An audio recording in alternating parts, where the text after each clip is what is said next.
Muy buenas tardes, jóvenes, ¿cómo están? Bienvenidos. Sección A.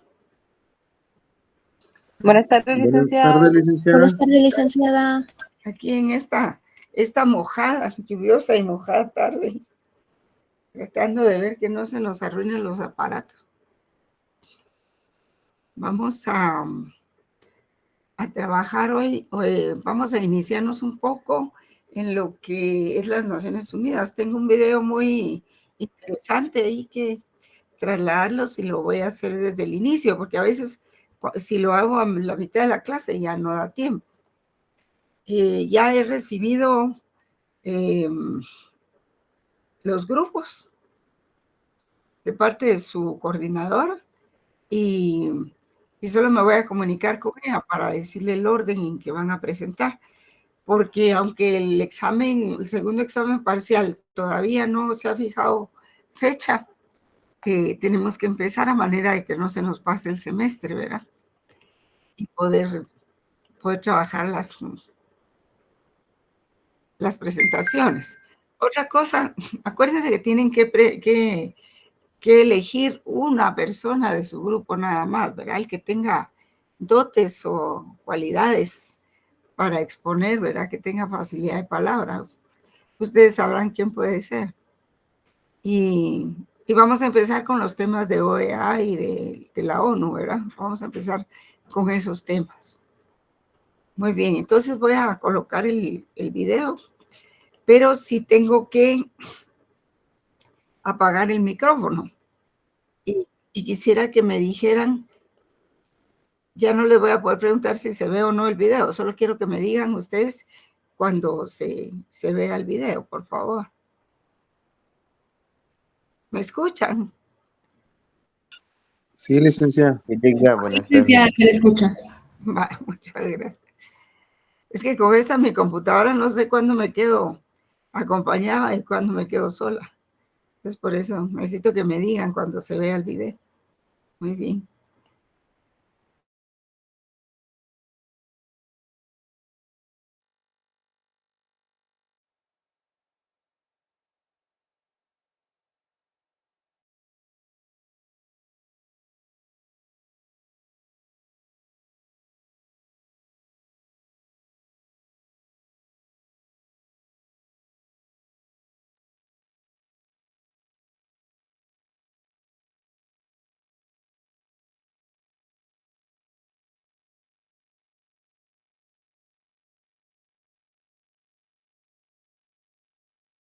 Hablar del derecho internacional público y quizás es una de las ramas del derecho en la que más uno puede verificar la idea de que los hechos preceden al derecho.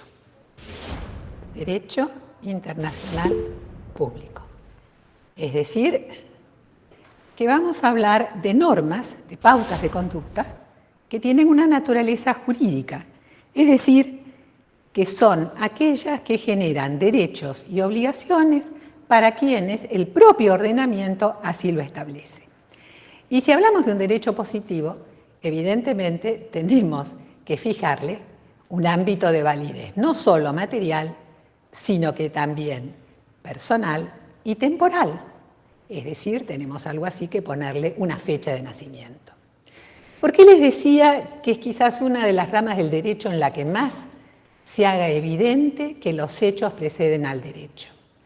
Tenemos que retroceder en el tiempo, tenemos que ir al escenario europeo y tenemos que recordar que con la caída del Imperio Romano por las invasiones bárbaras, hay toda una lucha por el poder que se gesta primero entre los señores feudales y poco a poco entre quienes van configurándose como una suerte de imperios y que, por supuesto, todos quieren ser el imperio que sucede al Imperio Romano, en el sentido de ser el soberano que contiene la suma del poder público y a quien todos los demás tienen que obedecer.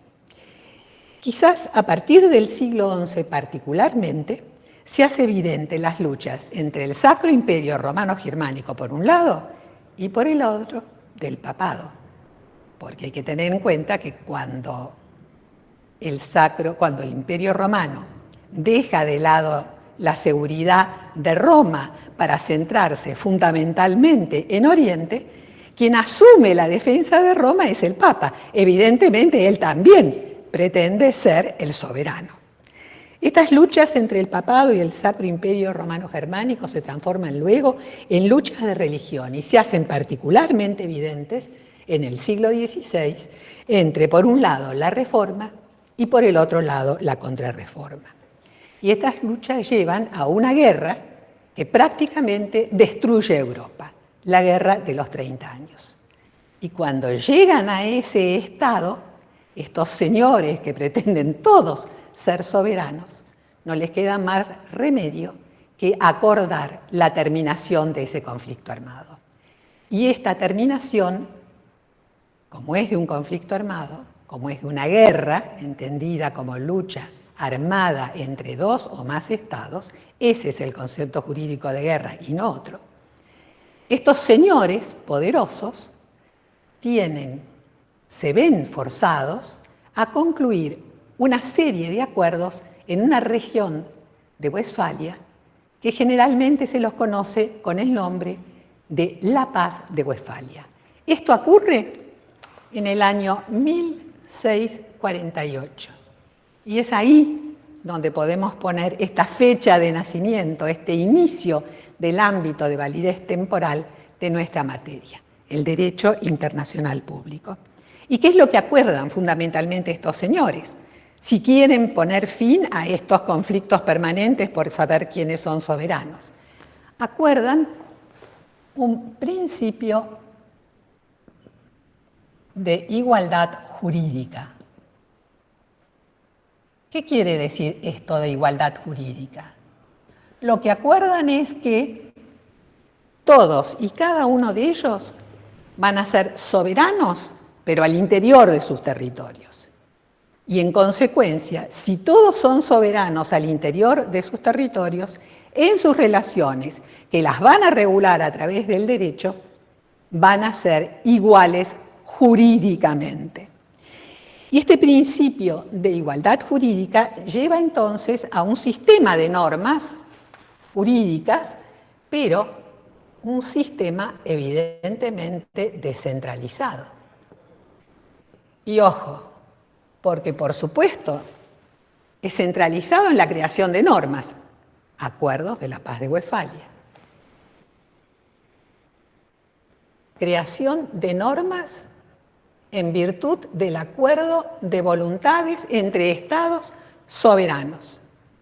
Creación, modificación y extinción de las normas por ese mismo acuerdo. En consecuencia, si bien son normas de naturaleza jurídica, la naturaleza de estas normas es dispositiva. Van a ser creadas, modificadas o se extinguen por acuerdo de voluntades de quienes son las partes. En la creación, pero también en la interpretación de las normas que ellos crean. Solamente las partes tienen la capacidad de interpretar las normas por las que se han vinculado, o bien delegar en un tercero que solucione esa controversia interpretativa que ellos tienen en un momento determinado. Para ir al momento presente, uno puede muy rápido pensar, el día de hoy y el día de ayer, quizás gestándose una controversia entre Argentina y Uruguay, otra vez por las famosas fábricas de papel. Es decir, que puede llegar a haber una jurisdicción, puede llegar a acudirse a un tercero, pero esa jurisdicción, evidentemente, va a tener un carácter, una naturaleza voluntaria. Solo nace cuando hay acuerdo entre quienes son las partes para pedir la intervención de ese tercero. Creación, interpretación, cumplimiento de las normas. Cumplimiento de las normas a través de la coacción. Tú no te estás comportando conforme a lo que acordamos. Por ende, yo, tan soberano como tú, ejerzo la coacción. Bajo una fórmula primera, que es la retorsión, es decir, con una conducta que es lícita, yo trato de presionarte para que tú cambies tu interpretación. No te compro más algo que tú me vendías y yo era tu príncipe al mercado. No te doy crédito, como tú pensabas que te lo iba a dar en el ámbito internacional. Si la retorsión consideraban estos señores que no era suficiente, pues podían acudir a la represalia, y acá ya no es más un acto conforme a derecho, porque los estados son libres de comprar, vender o prestar a quien quieran. Acá ya es un acto contrario a derecho, es decir, no cumplo con otra expectativa fundada en derecho que tú tenías, de naturaleza económica, pero también de naturaleza armada. Puede ser una represalia como un acto acotado de fuerza. Y si estamos ya hablando de fuerza, pues si las cosas seguían sin dar resultado con mi interpretación, estamos a un paso de lo que es la guerra. Guerra, conflicto armado entre dos o más estados.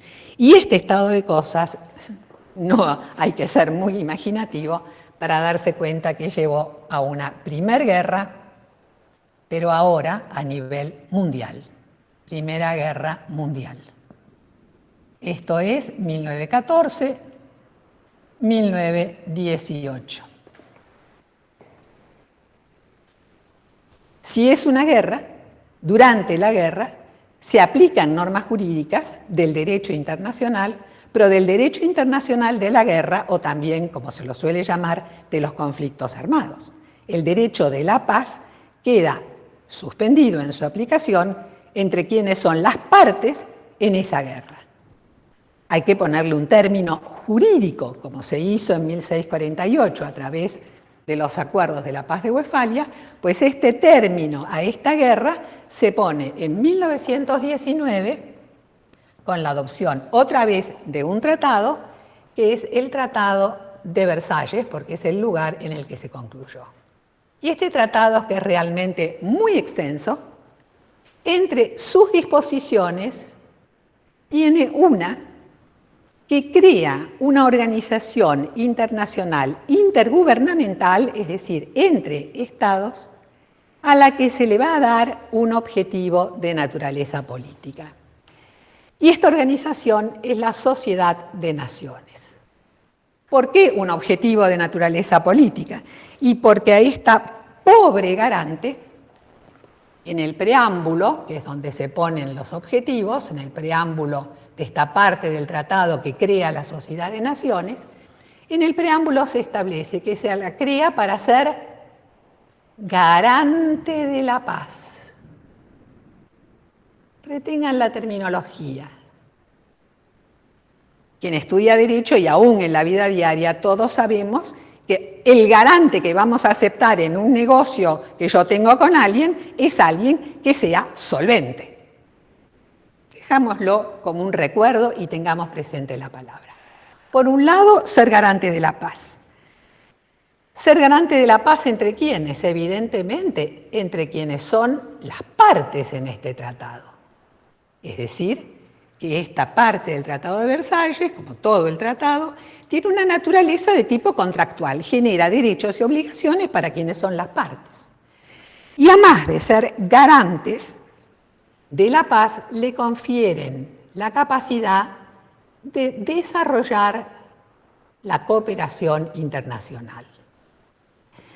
Desarrollar la cooperación está específicamente contenido en el artículo 24 del Tratado de Versalles, del tratado que crea la Sociedad de las Naciones, y hace referencia a una serie de organizaciones internacionales e intergubernamentales, oficinas que desde mediados del siglo XIX se habían ido creando por los estados como personas jurídicas, mediante tratados, a las que le daban la capacidad de cumplir determinados servicios públicos a nivel internacional. Inmediatamente vamos a pensar en una que vive, por cierto, hasta el día de hoy y que es imprescindible a pesar de que existan los email, que es la Organización Internacional de Telecomunicaciones, la Organización Internacional Postal y la Organización Internacional específicamente para lo que son las telecomunicaciones. Desarrollar entonces la cooperación.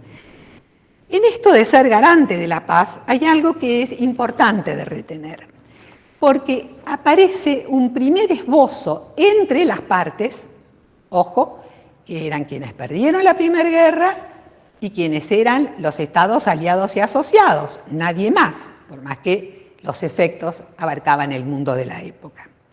aparece una regulación jurídica de la guerra. En primer lugar, hay una condena a la guerra de agresión, y eso está, por supuesto, entre las partes en el artículo 10 del pacto.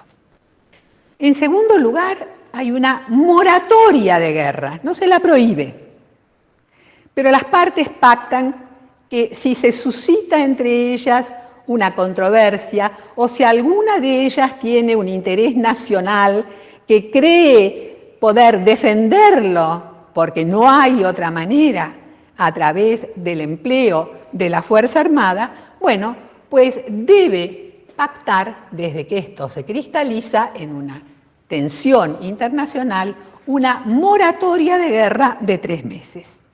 Y por último, se comprometen a no recurrir a la guerra, es el artículo 13 del pacto, aquí estoy poniéndole los números de los artículos porque algo muy importante es tener siempre la norma jurídica positiva que vamos a estudiar o que vamos a ver, no recurrir a la guerra contra un Estado que esté conformando su conducta a una sentencia o a un laudo dictado en el ámbito internacional.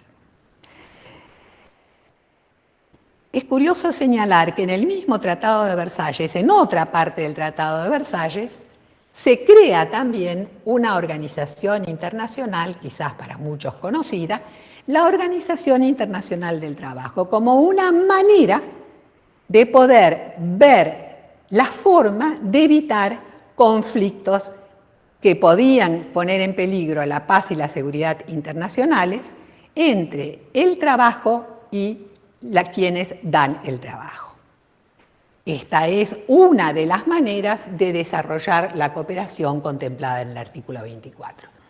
Si es una persona jurídica con capacidad propia para cumplir estos dos objetivos, evidentemente hay que dotarla de órganos. No tiene manos, no tiene pies, no tiene boca. ¿Quiénes eran estos órganos? Los órganos están contemplados en el artículo 2 del tratado. En primer lugar, era una asamblea. La asamblea está descrita en el artículo 3, era un órgano del que participaban todos los estados miembros de la Sociedad de Naciones. Si bien fue un tratado abierto, tuvo la característica que también era un tratado del cual las partes, cuando no le gustaba lo que pasaba en su ámbito, podían desvincularse.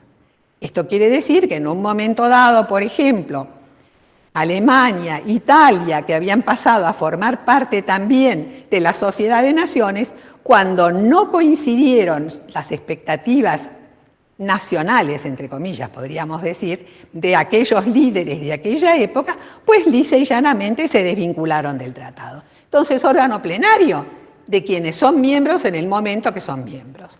El otro órgano, un consejo. Un consejo que está descrito en el artículo 4 del tratado. Un consejo integrado por miembros permanentes y miembros no permanentes. Esto también es interesante porque es algo que vamos a ver que como estructura se mantiene con el paso de los años.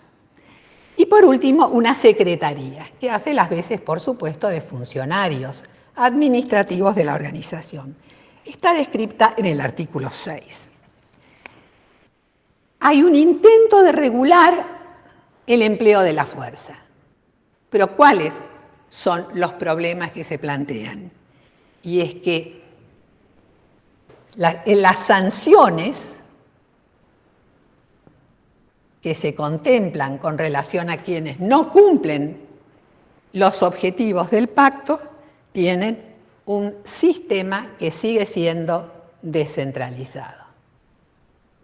Los estados pueden responder como lo entiendan pertinente. Y esto está en los artículos 15 y 16 del pacto. ¿Se acuerdan? Así era este derecho internacional que ya condujo a una primera guerra entre 1914 y 1918. Claro, si el sistema sigue siendo descentralizado en cuanto a la coacción, la lógica nos muestra la evidencia de que esto iba a terminar en una segunda guerra a nivel mundial.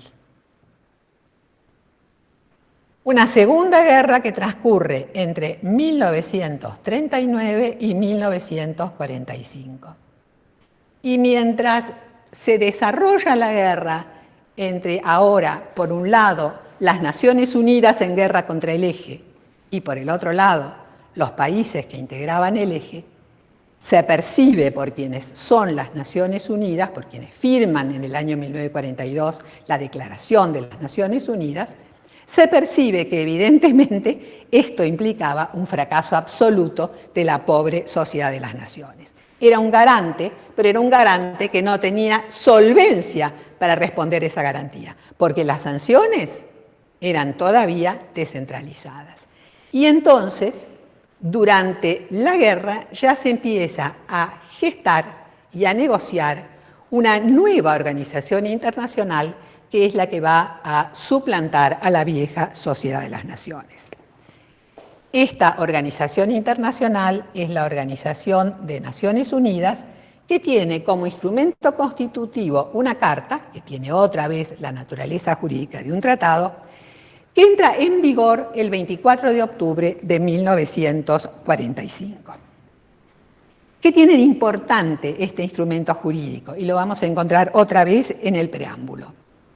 El preámbulo de este instrumento jurídico, a diferencia del preámbulo de la Sociedad de Naciones, va a reconocer la existencia de valores que son esenciales a la vida y a la subsistencia de la comunidad internacional. Esos valores son, por un lado, la paz y por el otro lado, la dignidad del ser humano.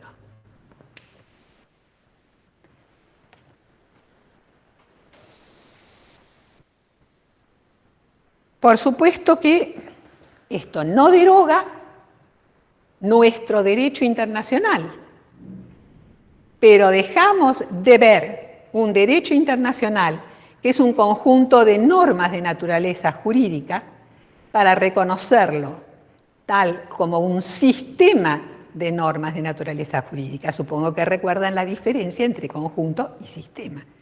Un sistema es una serie de elementos que están estrechamente vinculados entre sí y del cual uno depende del otro. Por cierto, el principio de igualdad jurídica sigue vigente, es decir, que tenemos un sistema de normas que en realidad va a estar integrado por dos subsistemas. Por un lado, un sistema que es eminentemente de coordinación, y yo me atrevería a decir, sin haber hecho la cuenta, que un 80, un 70% de las normas vigentes al día de hoy son normas de coordinación.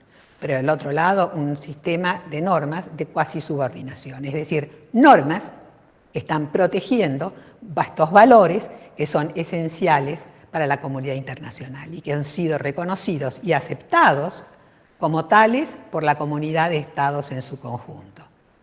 Vamos a tener entonces como resultado la existencia, por cierto, de normas dispositivas, pero como resultado vamos a tener también ahora normas de tipo imperativo. Son jurídicas unas y otras. ¿Dónde está la diferencia? En que aquellas normas que protegen valores esenciales a la comunidad internacional, esas normas no pueden ser modificadas sino por otras normas de contenido semejante.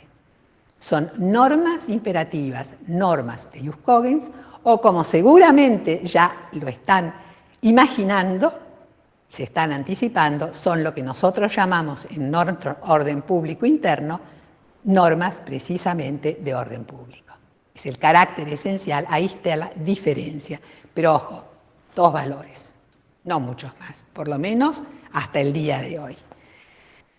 Evidentemente que para poder realizar esto, la organización va a tener que tener en la Carta los propósitos.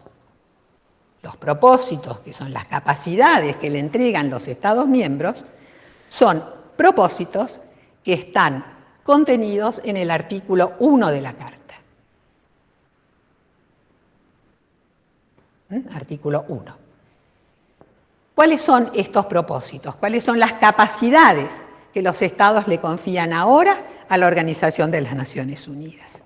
En primer lugar, ya no es más ser garante, ahora es mantener la paz y la seguridad internacionales.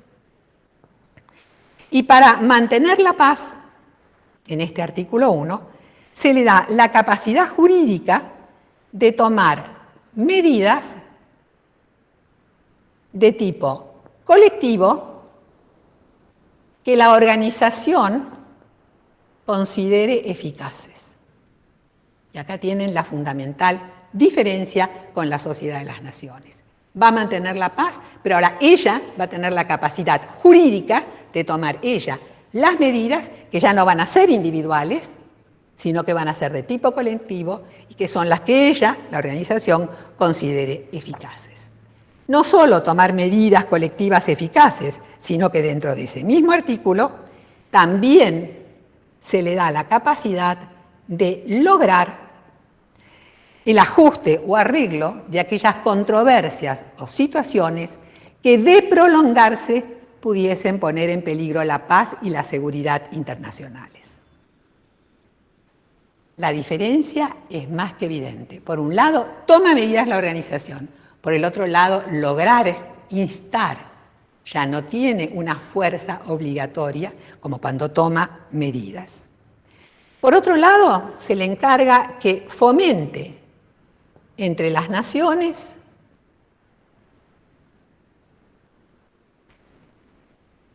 relaciones de amistad. Y acá también encontramos dos alternativas. Que fomente relaciones de amistad basadas en el principio de la igualdad de derechos.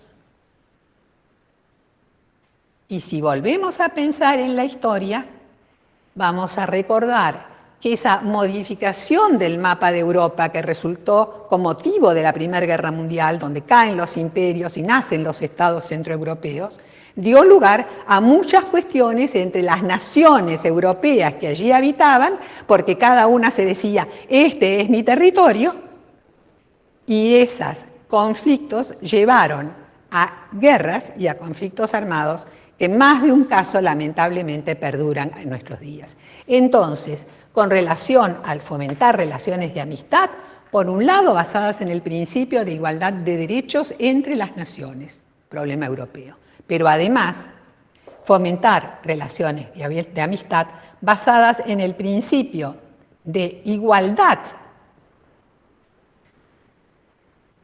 y libre determinación de los pueblos.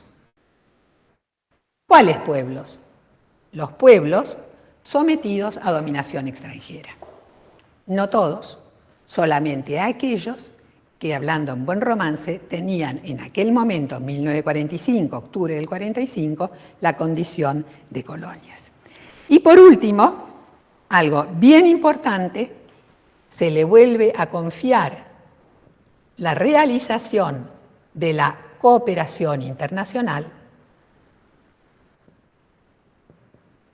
Por supuesto que en ámbitos de carácter social, cultural, humanitario, sanitario y educativo, bajo tres formas: por acuerdos entre Estados y la organización, y por último, por acuerdos, si ustedes quieren, entre comillas, por los sucesores de estas oficinas, lo que la Carta denomina los organismos especializados.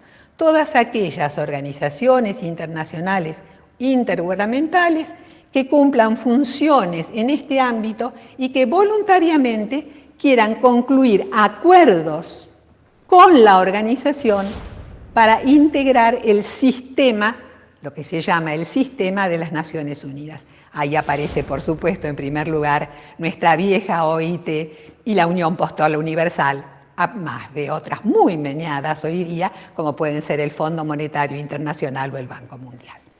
Entonces, también tiene que realizar la cooperación, y esto en particular lo vamos a encontrar, por supuesto, que en este artículo 1, este es el primer artículo 1, inciso 1, este es artículo 1, inciso 2, y esto es artículo 1, inciso 3. Pero vamos a encontrarlo desarrollado en los artículos 43, 48, 57 y 63 de la Carta. Ahora bien, si para realizar los objetivos se le establecen determinadas capacidades a través de los propósitos, evidentemente va a haber que establecer cuáles son los principios por los que se van a vincular la organización y los estados miembros de la organización. Esto está en el artículo 2. ¿Cortamos acá?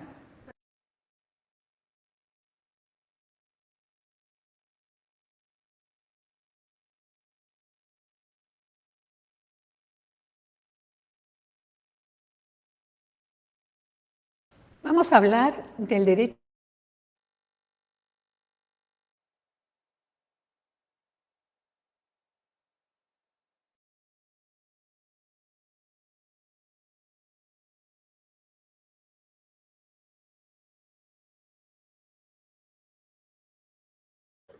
Lástima a todos los que se quedaron afuera, pero yo esperé un buen tiempo para que ingresaran. Podría ponérselos otra vez si quieren, no dura mucho.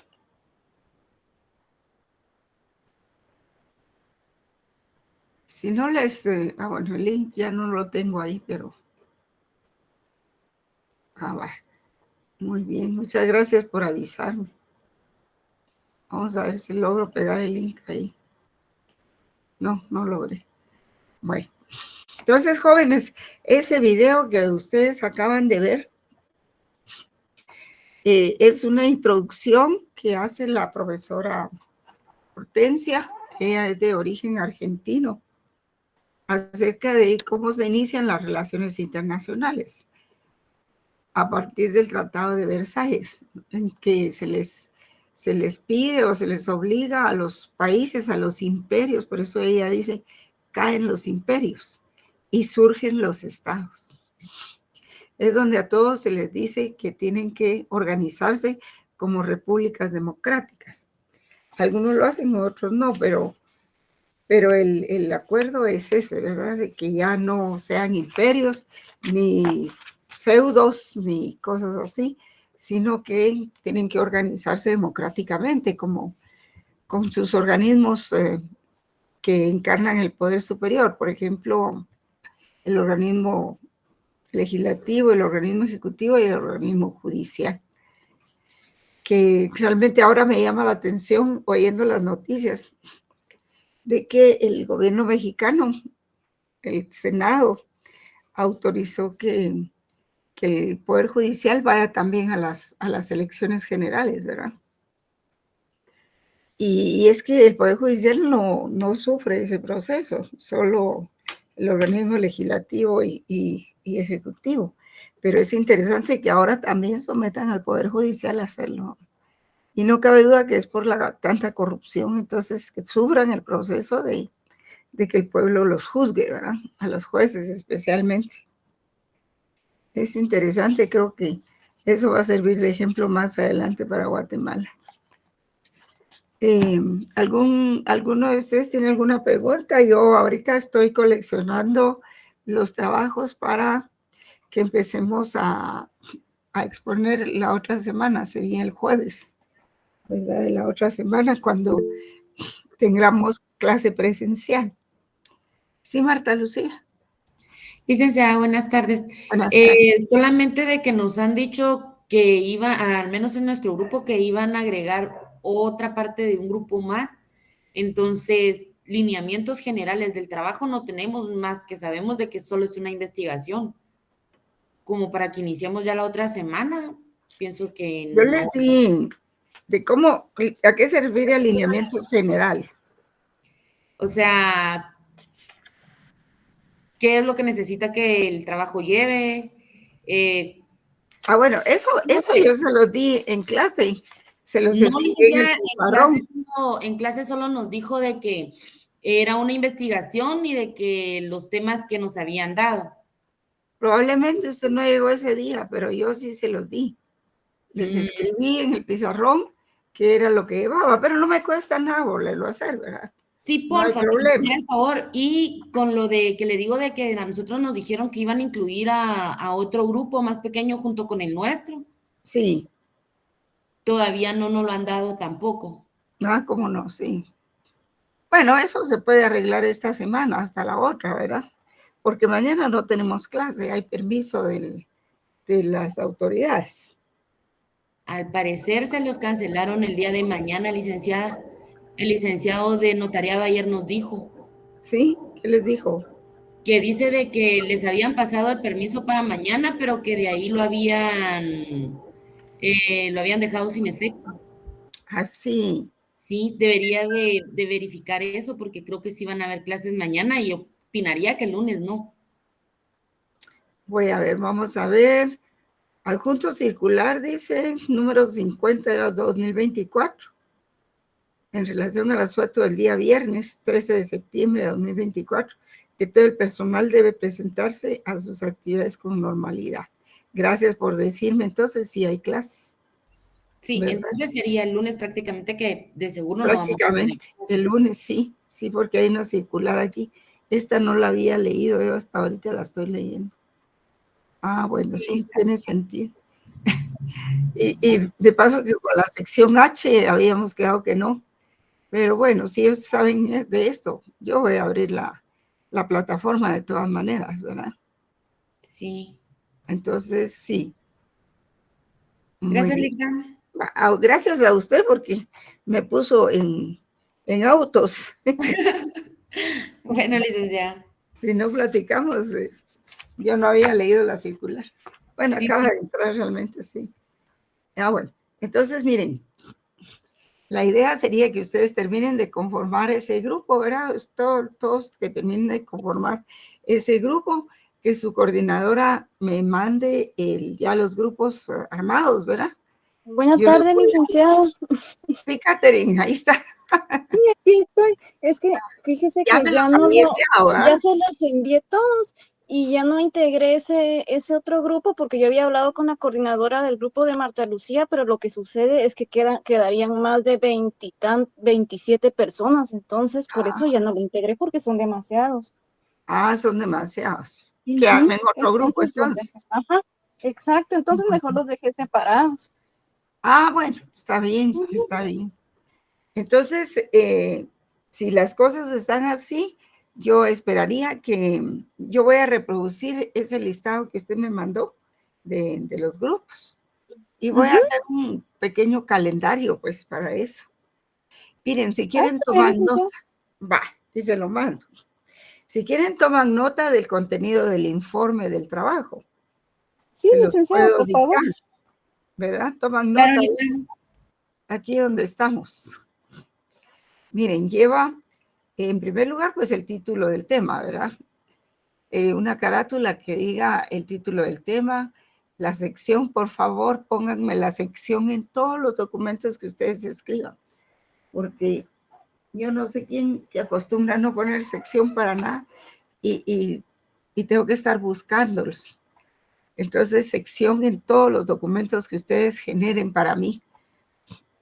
Sería una carátula, ¿verdad? Donde diga arriba Universidad de San Carlos, Facultad de Ciencias Jurídicas y Sociales, Derecho Internacional Público 2, sección tal y tal, ¿verdad?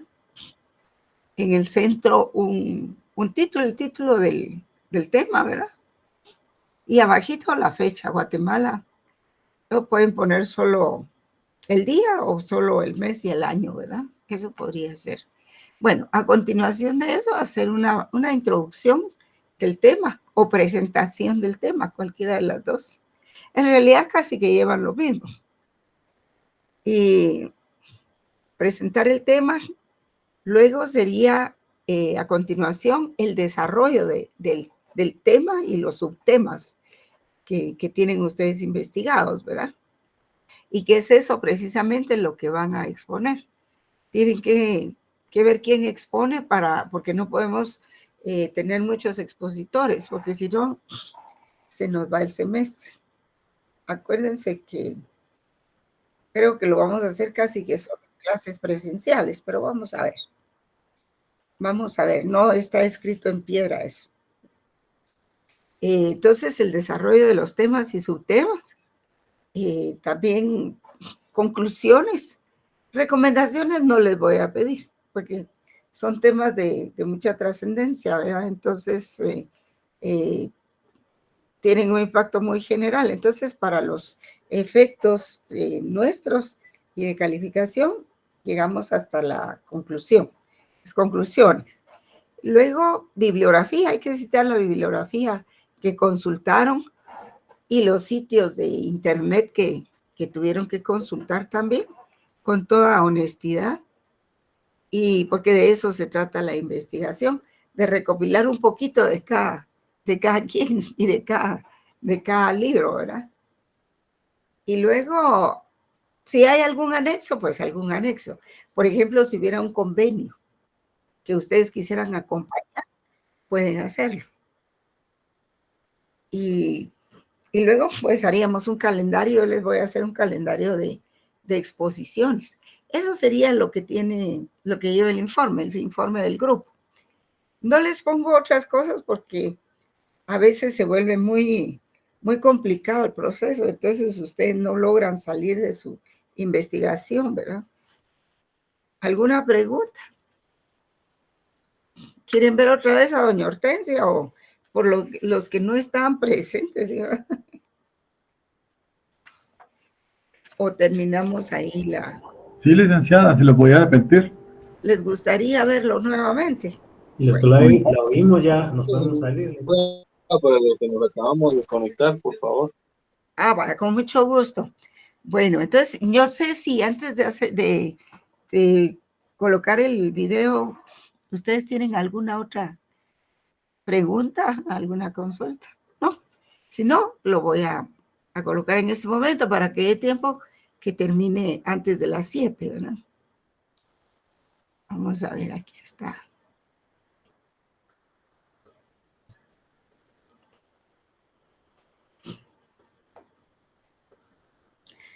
Me tienen que decir si lo ven, porque yo voy a apagar mi micrófono para que lo oigan mejor. Ahorita sí se ve, Lisa.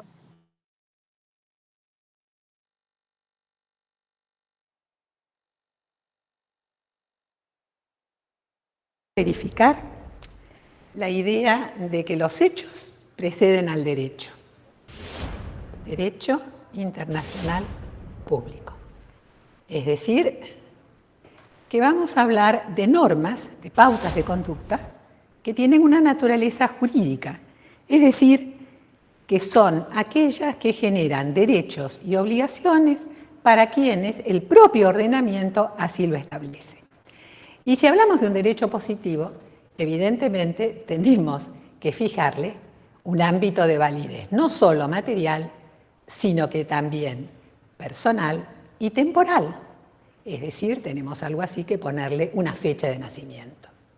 ¿Por qué les decía que es quizás una de las ramas del derecho en la que más se haga evidente que los hechos preceden al derecho?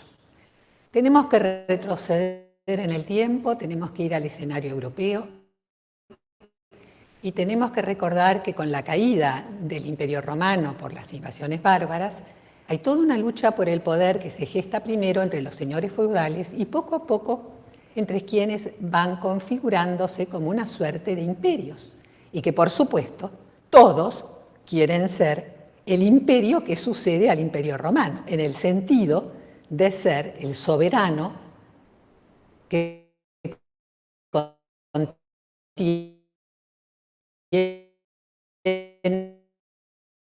tienen que obedecer.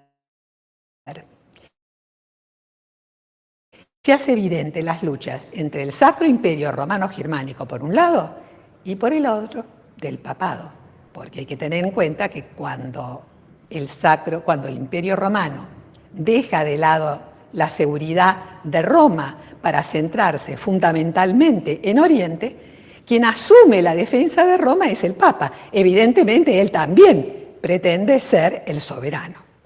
Estas luchas entre el papado y el Sacro Imperio Romano Germánico se transforman luego en luchas de religión y se hacen particularmente evidentes en el siglo XVI entre, por un lado, la Reforma y por el otro lado, la Contrarreforma. Y estas luchas llevan a una guerra que prácticamente destruye Europa, la guerra de los 30 años. Y cuando llegan a ese estado, estos señores que pretenden todos ser soberanos, no les queda más remedio que acordar la terminación de ese conflicto armado. Y esta terminación, como es de un conflicto armado, como es de una guerra, entendida como lucha armada entre dos o más estados, ese es el concepto jurídico de guerra y no otro. Estos señores poderosos se ven forzados a concluir una serie de acuerdos en una región de Westfalia que generalmente se los conoce con el nombre de la Paz de Westfalia. Esto ocurre en el año 1648 y es ahí donde podemos poner esta fecha de nacimiento, este inicio del ámbito de validez temporal de nuestra materia, el derecho internacional público. ¿Y qué es lo que acuerdan fundamentalmente estos señores? Si quieren poner fin a estos conflictos permanentes por saber quiénes son soberanos, acuerdan un principio de igualdad jurídica. ¿Qué quiere decir esto de igualdad jurídica? Lo que acuerdan es que todos y cada uno de ellos van a ser soberanos, pero al interior de sus territorios. Y en consecuencia, si todos son soberanos al interior de sus territorios, en sus relaciones, que las van a regular a través del derecho, van a ser iguales jurídicamente. Y este principio de igualdad jurídica lleva entonces a un sistema de normas jurídicas, pero un sistema evidentemente descentralizado.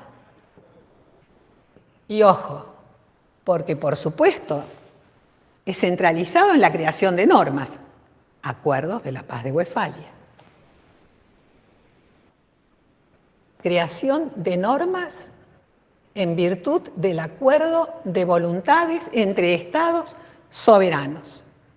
Creación, modificación y extinción de las normas por ese mismo acuerdo. En consecuencia, si bien son normas de naturaleza jurídica, la naturaleza de estas normas es dispositiva.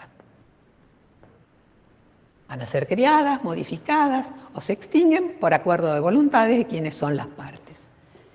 En la creación, pero también en la interpretación de las normas que ellos crean. Solamente las partes tienen la capacidad de interpretar las normas por las que se han vinculado, o bien delegar en un tercero que solucione esa controversia interpretativa que ellos tienen en un momento determinado. Para ir al momento presente, uno puede muy rápido pensar, el día de hoy y el día de ayer, quizás gestándose una controversia entre Argentina y Uruguay, otra vez por las famosas fábricas de papel. Es decir, que puede llegar a haber una jurisdicción, puede llegar a acudirse a un tercero, pero esa jurisdicción, evidentemente, va a tener un carácter, una naturaleza voluntaria. Solo nace cuando hay acuerdo entre quienes son las partes para pedir la intervención de ese tercero. Creación, interpretación, cumplimiento de las normas. Cumplimiento de las normas a través de la coacción. Tú no te estás comportando conforme a lo que acordamos. Por ende, yo, tan soberano como tú, ejerzo la coacción. Bajo una fórmula primera, que es la retorsión, es decir, con una conducta que es lícita, yo trato de presionarte para que tú cambies tu interpretación. No te compro más algo que tú me vendías y yo era tu príncipe al mercado. No te doy crédito, como tú pensabas que te lo iba a dar en el ámbito internacional. Si la retorsión consideraban estos señores que no era suficiente, pues podían acudir a la represalia, y acá ya no es más un acto conforme a derecho, porque los estados son libres de comprar, vender o prestar a quien quieran. Acá ya es un acto contrario a derecho, es decir, no cumplo con otra expectativa fundada en derecho que tú tenías, de naturaleza económica, pero también de naturaleza armada. Puede ser una represalia, como un acto acotado de fuerza. Y si estamos ya hablando de fuerza, pues si las cosas seguían sin dar resultado con mi interpretación, estamos a un paso de lo que es la guerra. Guerra, conflicto armado entre dos o más estados. Y este estado de cosas, no hay que ser muy imaginativo para darse cuenta que llevó a una primer guerra, pero ahora a nivel mundial. Primera Guerra Mundial. Esto es 1914, 1918. Si es una guerra, durante la guerra se aplican normas jurídicas del derecho internacional, pero del derecho internacional de la guerra, o también, como se lo suele llamar, de los conflictos armados. El derecho de la paz queda suspendido en su aplicación entre quienes son las partes en esa guerra. Hay que ponerle un término jurídico, como se hizo en 1648 a través de los acuerdos de la paz de Westfalia, pues este término a esta guerra se pone en 1919 con la adopción otra vez de un tratado, que es el Tratado de Versalles, porque es el lugar en el que se concluyó.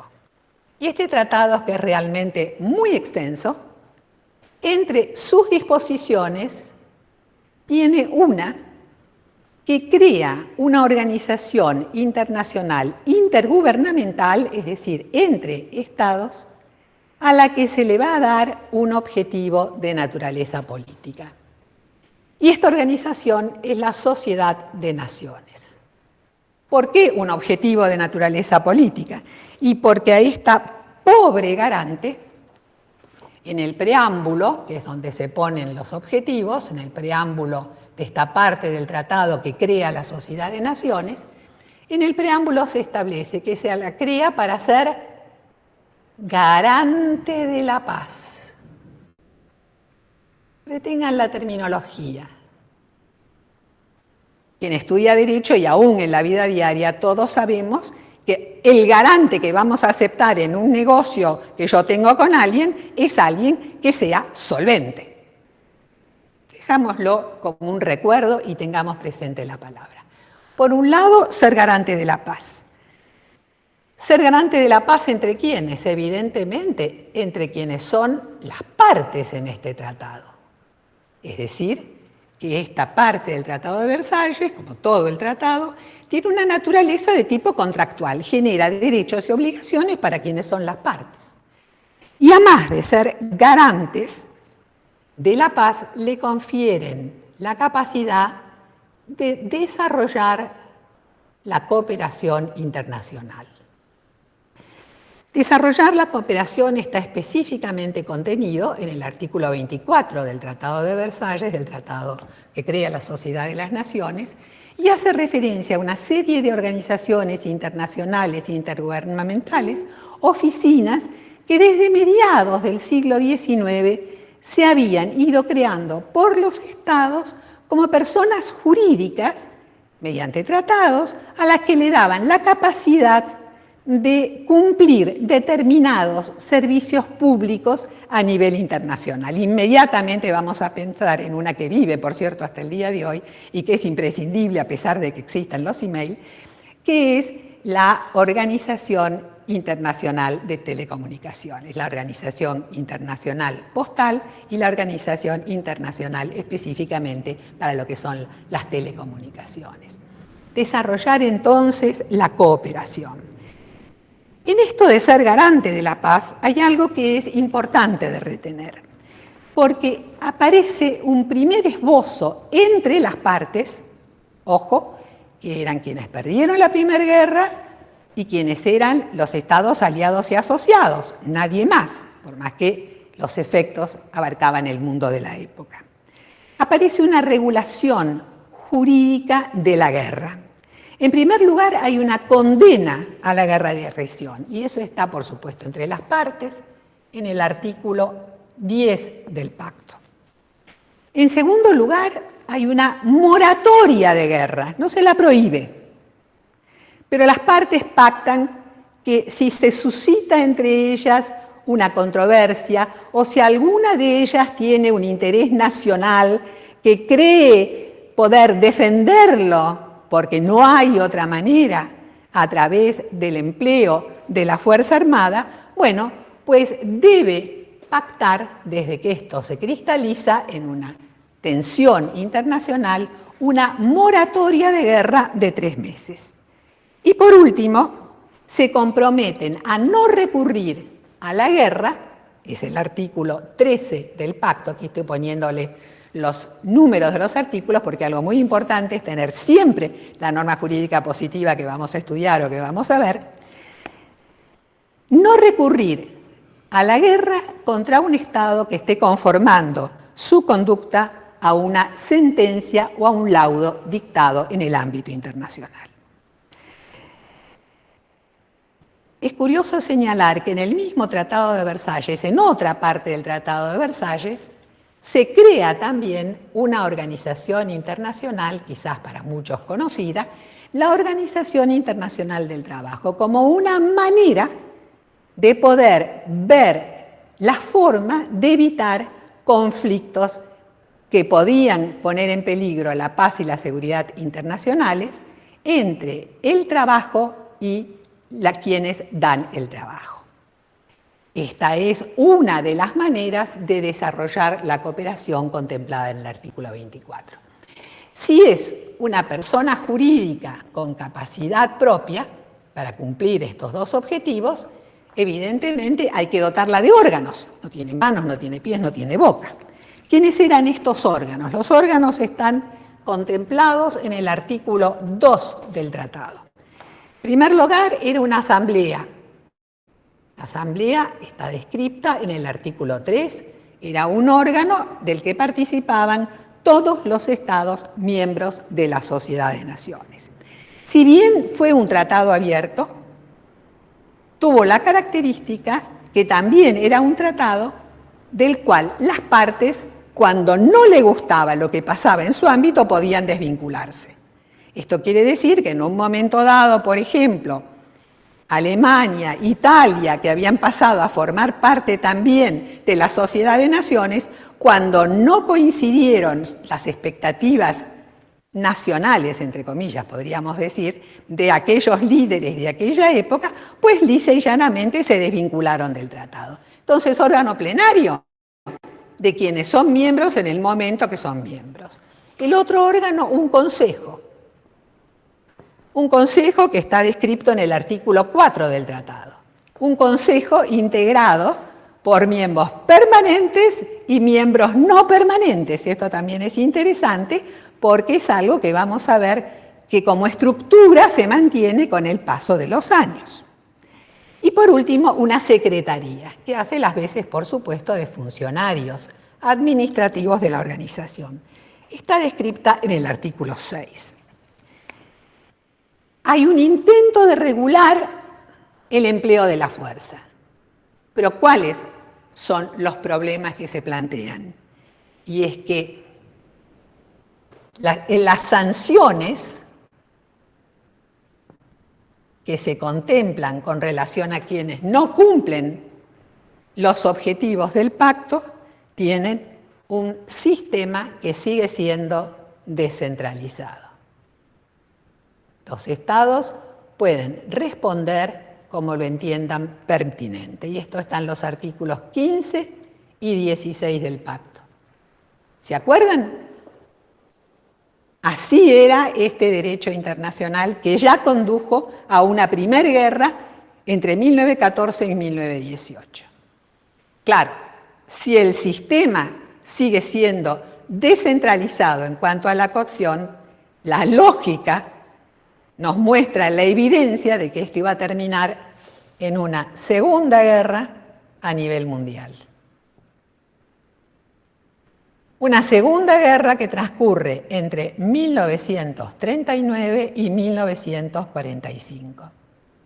Y mientras se desarrolla la guerra entre ahora, por un lado, las Naciones Unidas en guerra contra el Eje y por el otro lado, los países que integraban el Eje, se percibe por quienes son las Naciones Unidas, por quienes firman en el año 1942 la Declaración de las Naciones Unidas, se percibe que evidentemente esto implicaba un fracaso absoluto de la pobre sociedad de las naciones. Era un garante, pero era un garante que no tenía solvencia para responder esa garantía, porque las sanciones eran todavía descentralizadas. Y entonces, durante la guerra, ya se empieza a gestar y a negociar una nueva organización internacional que es la que va a suplantar a la vieja Sociedad de las Naciones. Esta organización internacional es la Organización de Naciones Unidas, que tiene como instrumento constitutivo una carta, que tiene otra vez la naturaleza jurídica de un tratado, que entra en vigor el 24 de octubre de 1945. ¿Qué tiene de importante este instrumento jurídico? Y lo vamos a encontrar otra vez en el preámbulo. El preámbulo de este instrumento jurídico, a diferencia del preámbulo de la Sociedad de Naciones, va a reconocer la existencia de valores que son esenciales a la vida y a la subsistencia de la comunidad internacional.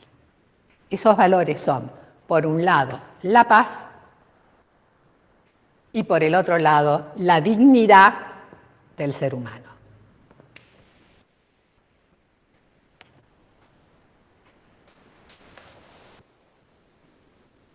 Por supuesto que esto no deroga nuestro derecho internacional, pero dejamos de ver un derecho internacional que es un conjunto de normas de naturaleza jurídica para reconocerlo tal como un sistema de normas de naturaleza jurídica. Supongo que recuerdan la diferencia entre conjunto y sistema. Un sistema es una serie de elementos que están estrechamente vinculados entre sí y del cual uno depende del otro. Por cierto, el principio de igualdad jurídica sigue vigente, es decir, que tenemos un sistema de normas que en realidad va a estar integrado por dos subsistemas. Por un lado, un sistema que es eminentemente de coordinación, y yo me atrevería a decir, sin haber hecho la cuenta, que un 80, un 70% de las normas vigentes al día de hoy son normas de coordinación.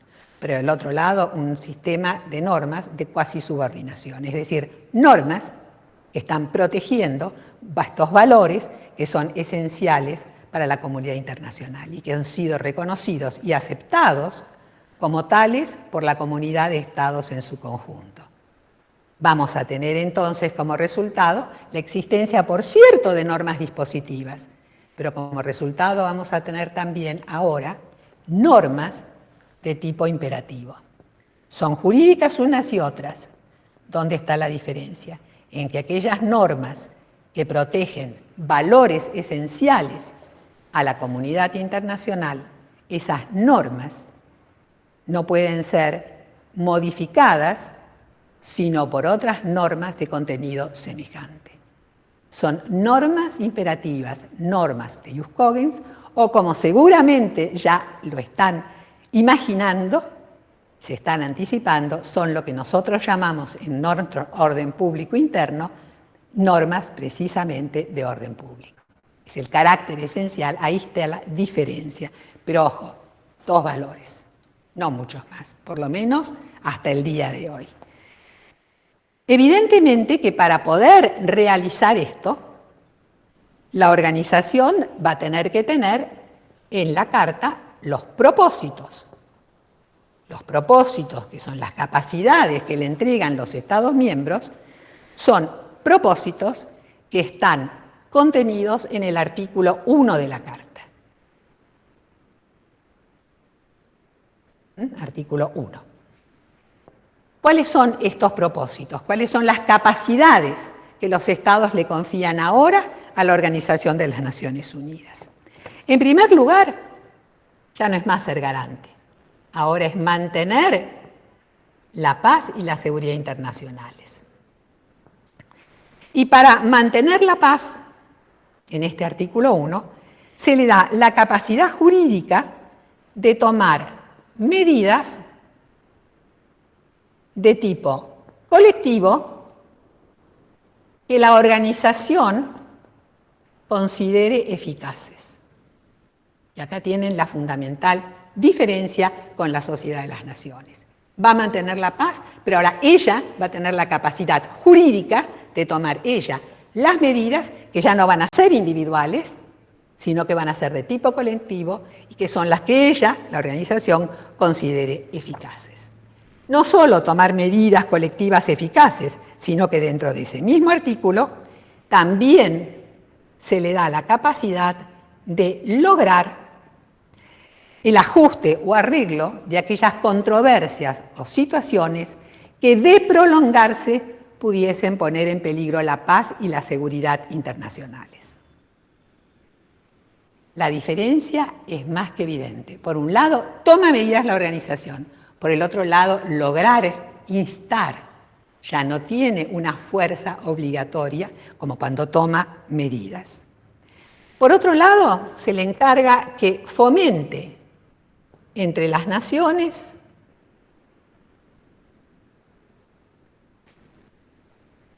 relaciones de amistad. Y acá también encontramos dos alternativas. Que fomente relaciones de amistad basadas en el principio de la igualdad de derechos. Y si volvemos a pensar en la historia, vamos a recordar que esa modificación del mapa de Europa que resultó con motivo de la Primera Guerra Mundial, donde caen los imperios y nacen los estados centroeuropeos, dio lugar a muchas cuestiones entre las naciones europeas que allí habitaban, porque cada una se decía, este es mi territorio, y esos conflictos llevaron a guerras y a conflictos armados que en más de un caso lamentablemente perduran en nuestros días. Entonces, con relación al fomentar relaciones de amistad, por un lado basadas en el principio de igualdad de derechos entre las naciones, problema europeo, pero además fomentar relaciones de amistad basadas en el principio de igualdad y libre determinación de los pueblos. ¿Cuáles pueblos? Los pueblos sometidos a dominación extranjera. No todos, solamente aquellos que, hablando en buen romance, tenían en aquel momento, 1945, octubre del 45, la condición de colonias. Y por último, algo bien importante, se le vuelve a confiar la realización de la cooperación internacional. Por supuesto que en ámbitos de carácter social, cultural, humanitario, sanitario y educativo, bajo tres formas: por acuerdos entre Estados, por acuerdos entre Estados y la organización, y por último, por acuerdos, si ustedes quieren, entre comillas, por los sucesores de estas oficinas, lo que la Carta denomina los organismos especializados. Todas aquellas organizaciones internacionales intergubernamentales que cumplan funciones en este ámbito y que voluntariamente quieran concluir acuerdos con la organización para integrar el sistema, lo que se llama el sistema de las Naciones Unidas. Ahí aparece, por supuesto, en primer lugar, nuestra vieja OIT y la Unión Postal Universal, más de otras muy meneadas hoy día, como pueden ser el Fondo Monetario Internacional o el Banco Mundial. Entonces, también tiene que realizar la cooperación, y esto en particular lo vamos a encontrar, por supuesto, que en este artículo 1, este es el primer artículo 1, inciso 1, este es artículo 1, inciso 2, y esto es artículo 1, inciso 3. Pero vamos a encontrarlo desarrollado en los artículos 43, 48, 57 y 63 de la Carta. Ahora bien, si para realizar los objetivos se le establecen determinadas capacidades a través de los propósitos, evidentemente va a haber que establecer cuáles son los principios por los que se van a vincular la organización y los estados miembros de la organización. Esto está en el artículo 2. ¿Cortamos acá?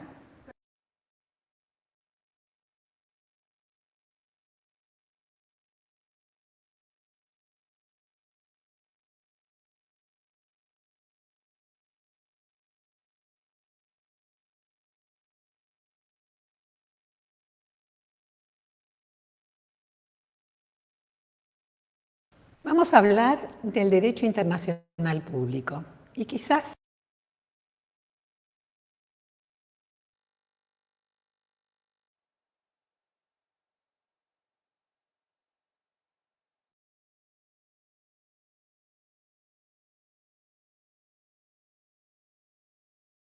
muy bien, jóvenes. Entonces tenemos clase el día de mañana, ¿verdad? De todas maneras, hay muchos puntos que trabajar y pues qué bueno que hay clase porque hay que aprovechar el tiempo.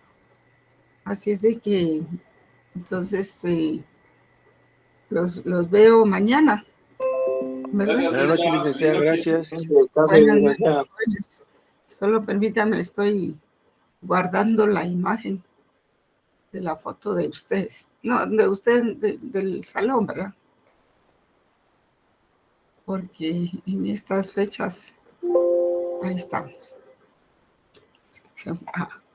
Gracias, jóvenes. Hasta mañana. Voy a ver si les pongo les coloco en el chat el sitio este. A ver si se puede. O si lo quisieran ver, ¿verdad? Gracias, licenciada. Licenciada. Compañera, mucho gusto. Ya no pude colocar, me cambió la imagen. Pero bueno, ustedes lo pueden encontrar ahí ya que salió la primera vez. Hasta mañana, jóvenes. Mañana trabajamos nuevamente. Feliz noche, licenciada.